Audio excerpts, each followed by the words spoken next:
they're eligible for compensation. And therefore, those who entered that land by 83 would be eligible in the airfield under the law. They would be called bona fide occupants of that land, government land, and government is tasked to compensate you and give you time to relocate. But if there are those that occupied the land below 12 years, it means either they will be treated as occupants by tenancy, meaning they are tenants if they got permission from the owner of the land, which is government, they would be tenants, and they would only be allowed to vacate within a specific period given to them without compensation. Now, I cannot know these facts. These facts have to be established by the local leadership, and that's why I'm going to work with the LC5 to segregate those data to be able to know those who are entitled and those who are not entitled to the compensation.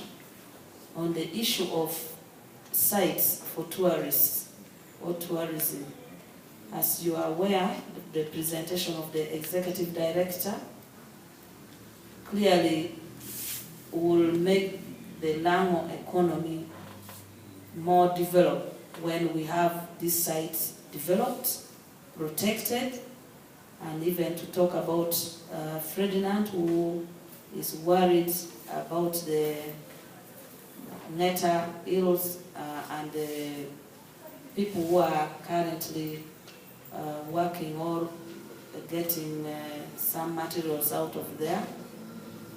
If you have not gazetted a site, it becomes a problem to enforce a law. That's why the proposal is, let us identify the rocks that falls within the tourist attraction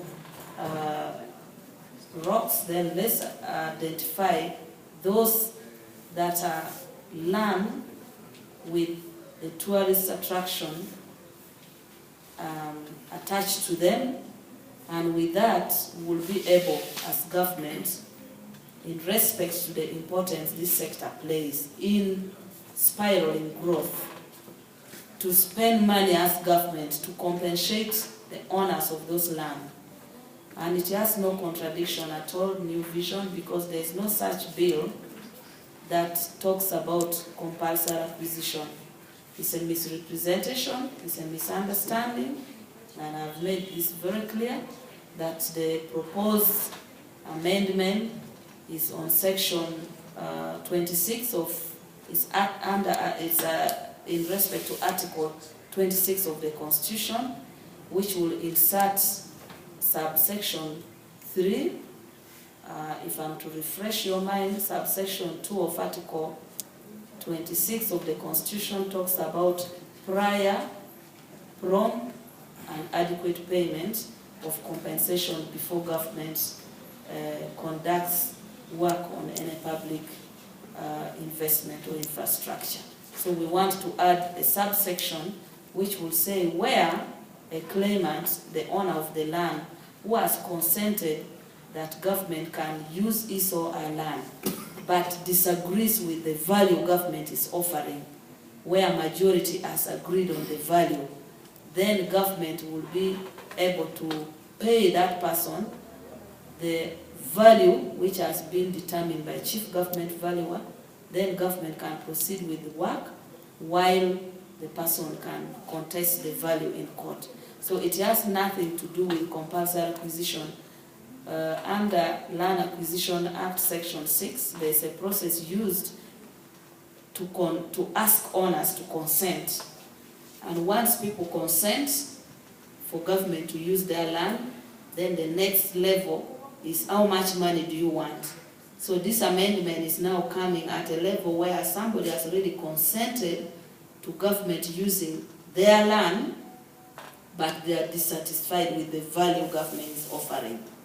So consent would have already been obtained, and we are proposing we will pay them the amount that would have been accepted by majority while we pursue negotiation. At the same time, if negotiation fails, the person would be able to go to court. So in that context, then the proposal I'm making that we will compensate the landowners where we gazette tourist site would not be in contradiction. I hope I've answered